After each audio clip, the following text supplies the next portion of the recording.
नमस्कार दर्शक बंधु, आज आम मैदार एक सुंदर रेसिपी बनैबा जार ना होची मिठा फूल खजा। तो मिठा फूल खजा बनैबा मु प्रथमे मैदा नहीं दुई बड़ बाउल मैदा नहीं जाइए। तो एथिरे दी बड़ बाउल आम 4 चम्मच रिफाइन मु नहीं आपन चाहिए ये घी भी ऐड करें। 2 पिंच खाइबा सोडा मिसई यहाँ द्वारा मैदाटा टी क्रिस्पी हो छाणिला मुझे भल से पूरा चकड़ी नेबी खास्ता हवा पर्यंत। खास्ता हेले ही एटा टी टेस्टी लगे क्रिस्पी लगे बहुत।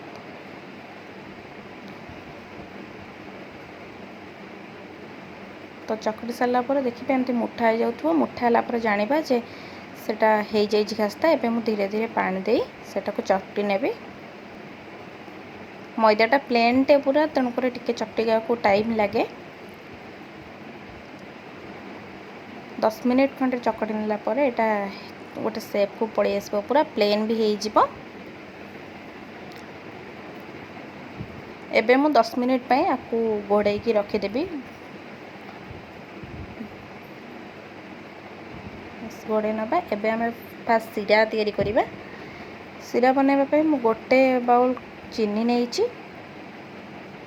1/3 पार्टर पानी नहीं बाउल 1/3 पार्ट जी से पा नहीं बस 5 मिनिट आपको लो मीडियम फ्लेम रे फुटवा दबा।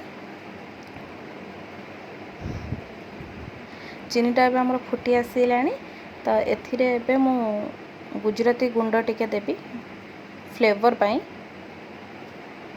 मु 2टा गुजराती गुंड नहीं 2टा गुजराती गुंड हो। तो सीरा प्रस्तुत हो जाए। आम यहाँ आउ थे चकटी नवा मैदाटा को एमती रुटी साइज गुड़ा गोटे नवा।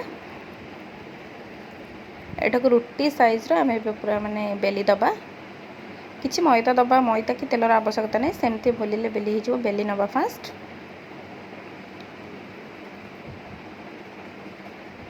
बेली सारापर आपको काटापी मुझे गोटे ग्लास यूज करी। ग्लासटा यूज करने द्वारा आम जो छोट छोट रुटी टाइप हम सामान साइज आसो। तो आमको फूलटे बनवाई सहज हम सामान साइज रे ना तो छोट बड़ हो।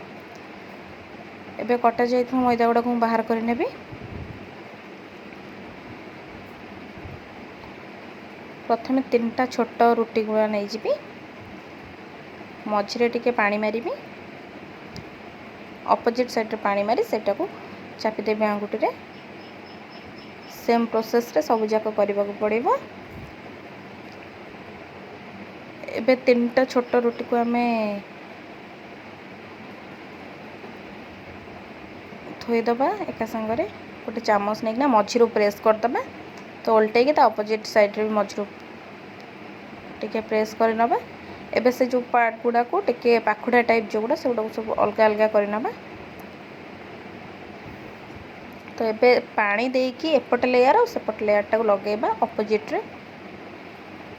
हाँ सेमती अन्य गुड़ा भी कर नबा सब जाक 6टा जाक लेयर को आम एमती एमती जॉइन करवा। ये देखला बेले टिके लागिबो कष्ट किंतु रियल कले बहुत इजीली हो जिवो। 5टा जोड़ी देलानी आ गोटे पाखुड़ा जोड़ीबा को अच्छे।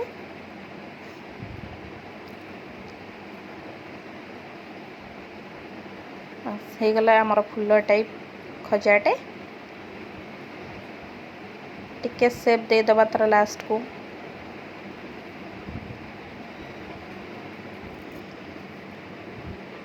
देखो पूरा केते फूल साइज पूरा दिसीगला। तो पछटा को टिके पानी मारिकी जॉइन कर नबा।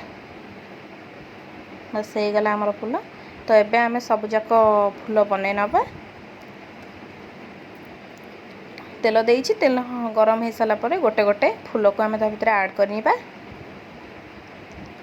फास्ट मु 5टा देइछि आ 5टा नेक्स्ट बैच रे पकेइबी।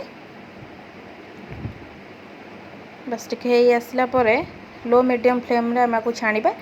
5 मिनिट पर देखिबा टिके ता कलर चेंज हो तो आमे ताको पुणी लेउटाई दबा। एपट सेपट लेउटाई कि लो मीडियम फ्लेम रे आको आमे धीरे धीरे भाजबा। पाखापाखि 10 मिनिट खंडे भाजबा द्वारा मैदाटी भी पूरा सिझी जाई थाए और क्रिस्पी भी हो जाई थाए। भांगिले पूरा साउंड हम। आमर ए फूल गुड़िक हो आसलानी। एबे आमे छाणी नबा।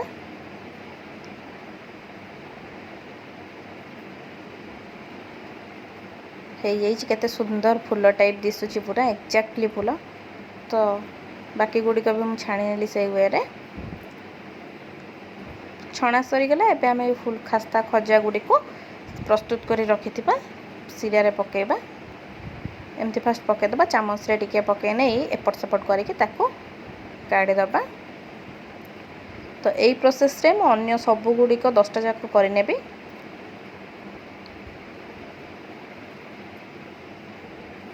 सबुतक हो यटा को आम सिरा बुड़े कि निहाती 3-4 दिन स्टोर कर रखी खाई परिबा। एटा पूरा खास्ता गजिया टाइप लगे। प्रस्तुत हो गला आमर फूल खजा।